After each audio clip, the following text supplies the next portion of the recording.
In the autumn of 2000, Japanese census workers were out in full force, going door to door, conducting the National Population Survey.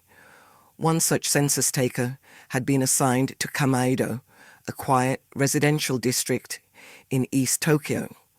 His route included the Rek Kamido Green Mansion, a fairly pricey complex favored by young professionals. For 3 days straight, from the 26th to the 28th, he visited room 604, but each time nobody answered the door. At first, this seemed ordinary. The tenant was probably at work. But when he returned on Friday the 29th, he noticed something he hadn't before. A sour, almost chemical stench seeping from the unit's ventilation fan into the corridor. Suspicious, he contacted the building manager, who arrived at 1 p.m. and tried the handle. To his surprise, the door was already unlocked. The two men stepped into a silent apartment, heavy with the smell of decay. In the bedroom, they discovered the body of the unit's sole occupant, 28-year-old manga artist Yoko Yoshida. Yoko had lived alone in that room since 1995. Now she lay face up on a futon, wearing only a t-shirt, her lower body undressed. A white cloth had been neatly placed across her face, as if someone had tried to cover her, or, as investigators quietly suggested, cover their own eyes from what they had done. Her skin had browned, her body had bloated, and experts estimated she had been dead for at least 10 days. Faint marks around her neck suggested her cause of death. Strangulation, with bare hands. Nothing in the room had been ransacked. Yoko's wallet, bank book, cards, and roughly 3 million yen in cash remained untouched on her desk. Despite her state of undress, there were no signs of sexual assault, no male DNA on or around the body, and no indication of a struggle. One curious detail unsettled detectives. A spare key, one Yoko always kept inside the apartment, was found lying in the hallway outside her door. Beyond that, there was nothing. No fingerprints, no CCTV, and crucially, no forced entry. Everything suggested one conclusion. She had either willingly let her killer in, or the killer already had access. Detectives began with the obvious questions. Who did Yoko know? Who did she work with? Were there any disputes in her personal life? As they pieced together her life, they realized Yoko's circle was extensive. Yoko worked as an independent manga artist. She wasn't a household name, but within Tokyo's underground comic scene, she was fairly well known. Under the pen name Sugisaki Cool, she wrote, illustrated, and self-published BL doujinshi, niche LGBT romance stories. In the pre-digital era, she sold them at events like Comiket. Her work was bright, energetic, slightly eccentric, and very original. Her fans adored her. But could one fan have adored her too much? Like most doujin creators at the time, Yoko printed her real home address in her book's colophon, a quirky 90s practice that made it easy for anyone, from fans to opportunists, to know where she lived. Known for her kind and trusting nature, Yoko may have invited visitors in for tea, unaware of the danger. Her public address also exposed her to another risk. Doujin artists rarely earned enough to live on their work alone. During the 90s and early 2000s, they were often targeted by scouts from the adult entertainment industry, vultures who trawled comic conventions looking for young, pretty, friendly creators. They'd buy a book, copy the address, wait outside the apartment, and bump into the artist before pitching high-paying part-time jobs. It's plausible the same thing happened to Yoko. According to acquaintances, she had begun working nights at a members-only club in Shibuya, allegedly serving wealthy clients, including, rumors claimed, minor celebrities and comedians. Police noted expensive clothing, designer bags, and high-end jewelry in her room, items she never wore and had little interest in. Friends said she preferred quirky, thrifted styles. Investigators suspected these luxury items were gifts from rich clients. The 3 million yen in cash suggested payment. Reports claimed Yoko earned between 30,000 50,000 yen per night, roughly $280 to $470 at the time. Though demand was falling, she reportedly planned to quit and move back in with her parents. Could one of these clients have taken things too far before she did? Investigators interviewed Yoko's co-workers and employer, but nothing concrete emerged. Some believed her workplace protected powerful clients. Others suggested the clients themselves quietly shut down the inquiry. With no viable suspects, the investigation stalled. 4 years later, in 2004, the case returned to the spotlight thanks to a TV Asahi program called Terebi no Chikara, a long-running investigative show revisiting cold cases. The program featured dramatic reenactments, psychic inputs, and public appeals. During this broadcast, a British man named Chris Robinson, known professionally as the psychic dreamer, was brought in. He claimed to have worked with MI5 and said he dreamed crime scenes. Robinson asserted that he had seen the killer leave the building, go to JR Kamedo station, and board a blue streetcar. His vision was so detailed that he even produced a sketch. A man, 25 and 35 years old, 165 centimeters tall, medium build, South Asian with deep-set features. His appearance on the show prompted dozens of callers accusing foreign residents. Among them was a man known as Mr. A, who claimed to be Yoko's manager. Mr. A said he had a letter from Yoko describing harassment by a foreign stalker in her neighborhood. The letter read, "I might be killed soon. I have a feeling that I am being watched. The person is a fan of my work and lives in my neighborhood. He writes strange notes to me every day, and he isn't Japanese, which scares me even more." Analysis later confirmed the handwriting wasn't Yoko's, it matched Mr. A's. Confronted on camera by a former Shiga prefectural police investigator, he admitted forging the note out of jealousy. A fellow cartoonist within Yoko's circle, he and others had felt overshadowed by her modest success.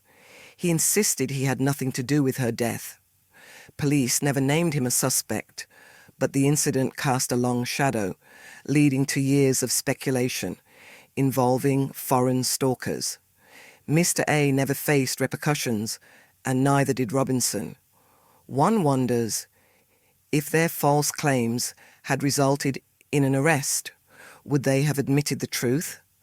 Somehow, it seems unlikely. A's admission did spark new theories. Could a fellow doujin artist have been involved? The doujin community is insular, with strong internal bonds and reportedly closed ranks. When questioned, they maintain that their guarded behavior stemmed from police mocking their work, not guilt.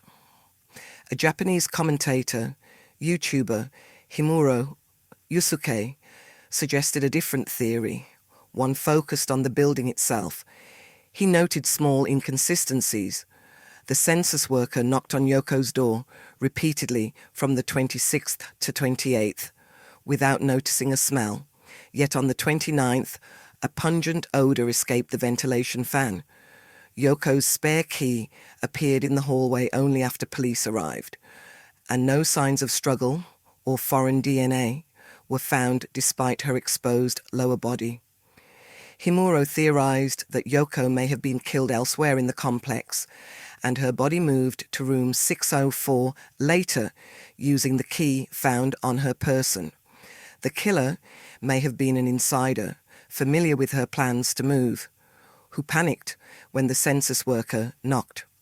On the morning of the 29th, the fan was turned on to push the smell into the corridor, the door left unlocked, and the spare key staged outside, a deliberate attempt to mislead investigators. It remains only a theory, and police have never publicly endorsed it. Still, it highlights how many questions about Yoko's final hours remain unanswered, and how pieces of this tragic puzzle have been interpreted and misinterpreted. 25 years later, the Tokyo Metropolitan Police still list Yoko Yoshida's murder as an active investigation, one of many unsolved cases from the late 90s and early 2000s. Whether forensic evidence exists has never been disclosed. Unless new information emerges, the truth behind what happened inside, or perhaps outside, Room 604 may remain a mystery.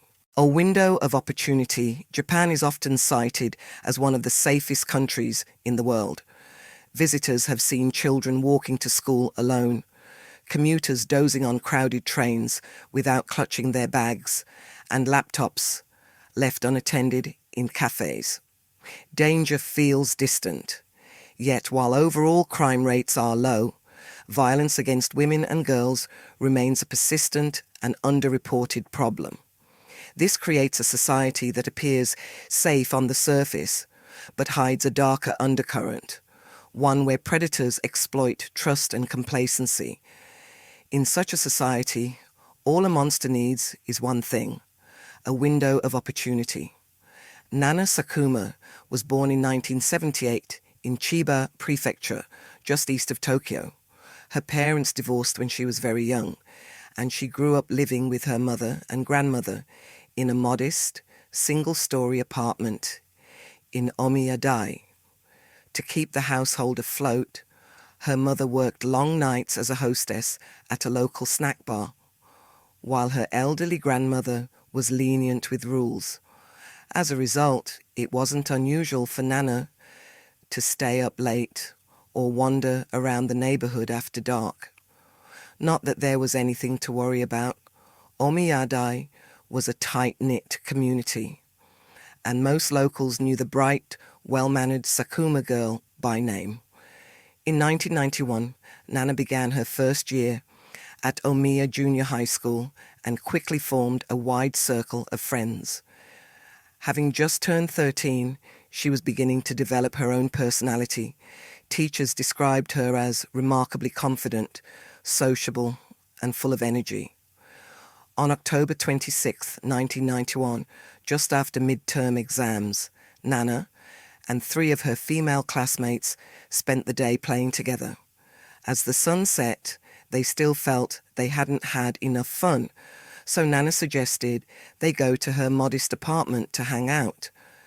Her mother was working a night shift, and her grandmother wouldn't mind if she brought friends over. The group rode their bikes to Nana's house, ate dinner, and spent the evening watching TV, chatting, and laughing quietly while her grandmother slept. By midnight, the girls had grown hungry. They checked the kitchen, but found no leftovers. Nana proposed going out to buy onigiris and snacks at the nearby konbini. However, when they arrived, they discovered it had already closed. One girl remembered a 24-hour mini-stop about 4 kilometers away, and they agreed to ride there. Half an hour later, they reached the store, bought supplies, and began cycling back.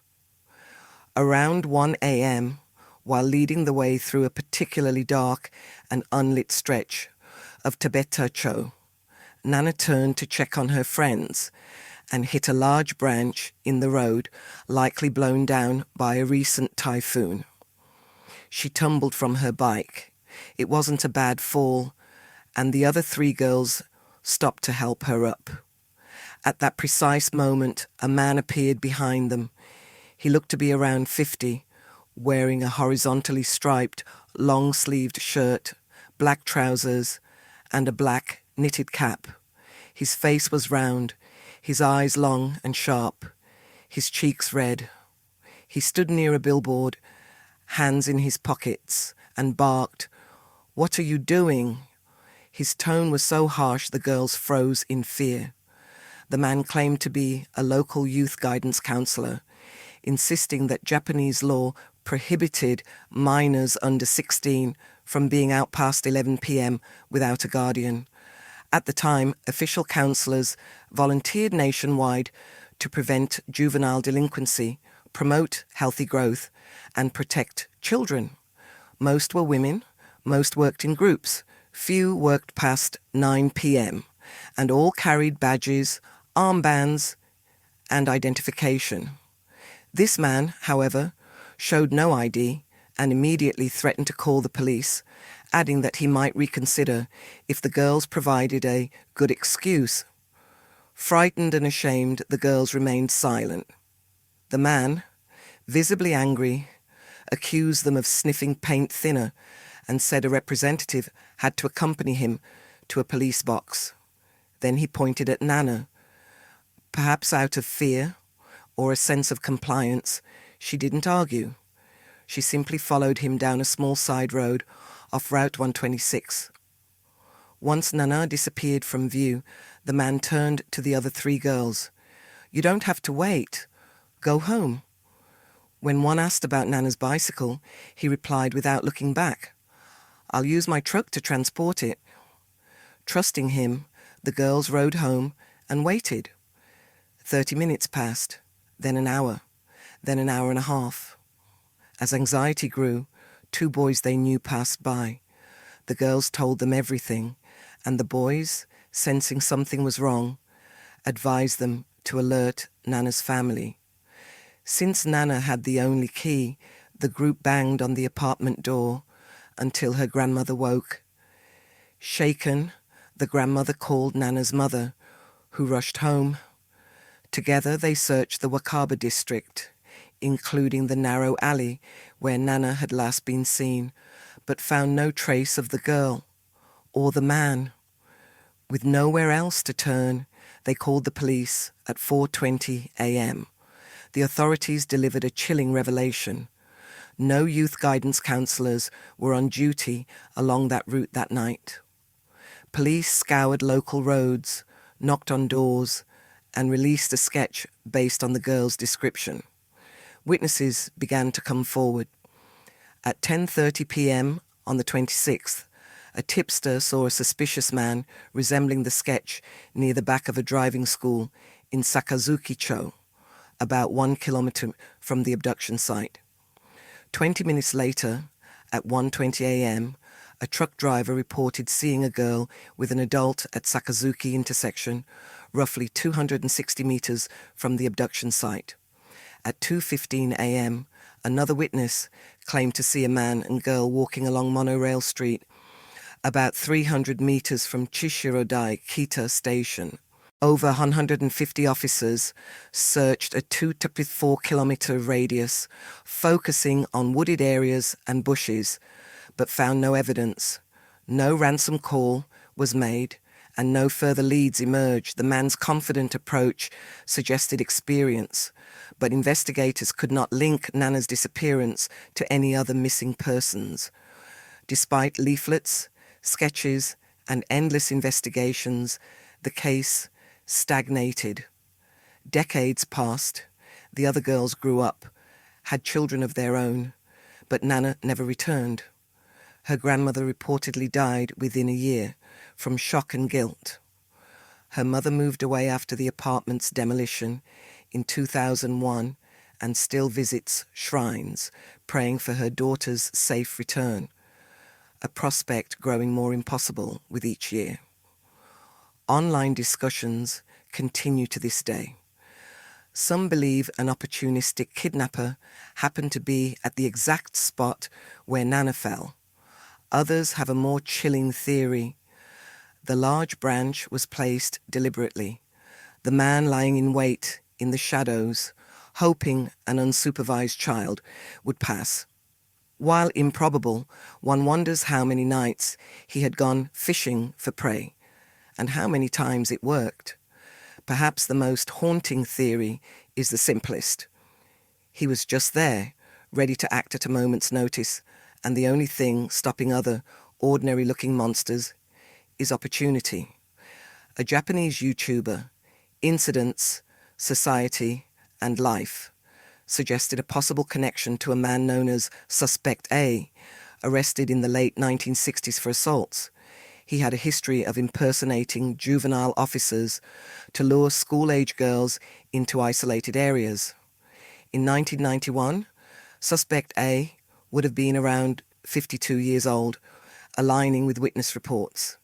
It is speculated Nana's abduction may have been impulsive, possibly escalating at a temporary residence, dormitory, or workplace.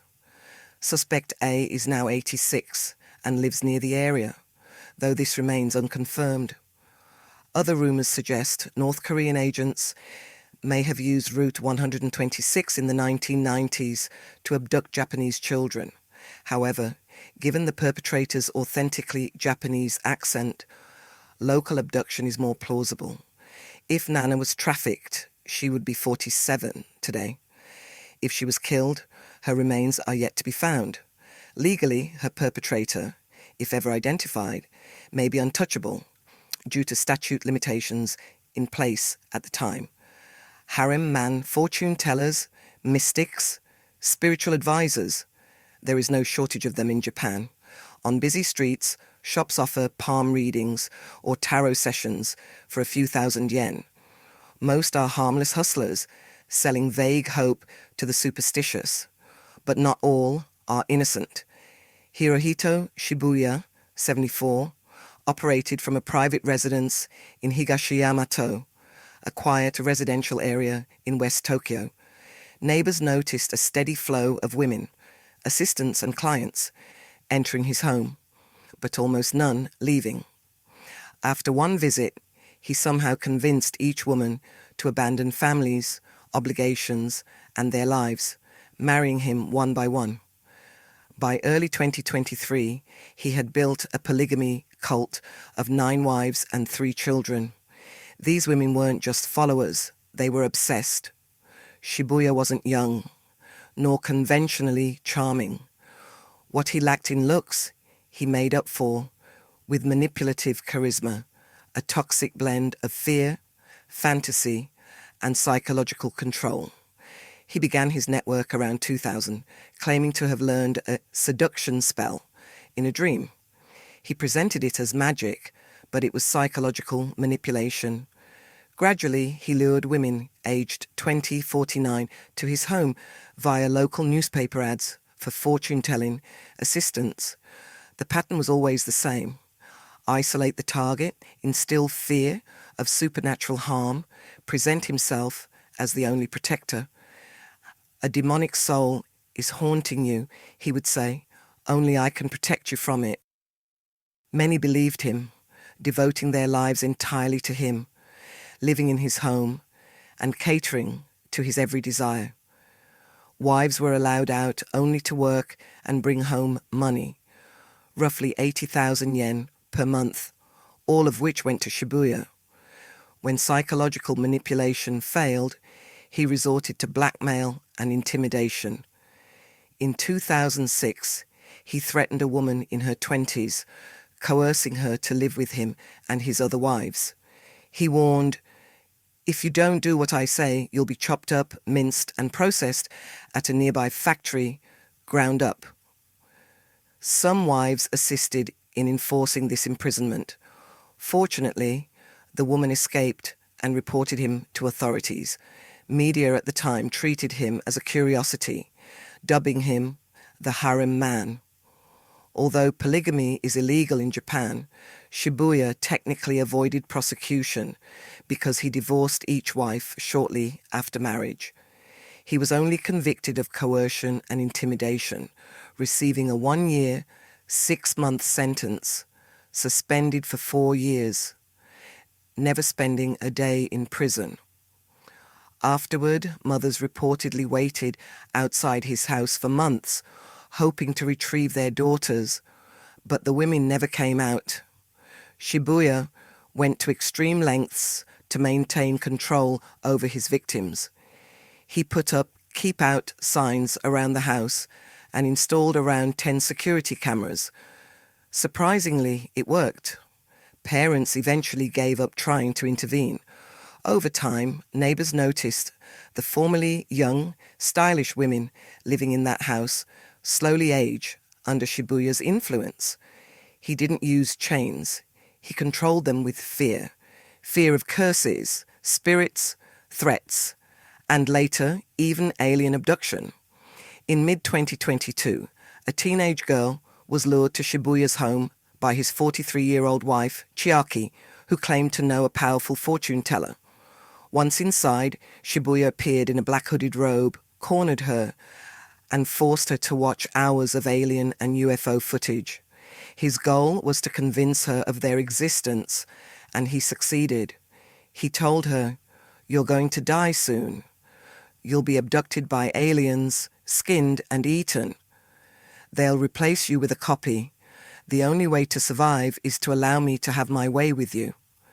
Gradually, Shibuya broke down her resistance, maintaining control for 2 months through repeated alien resistance sessions.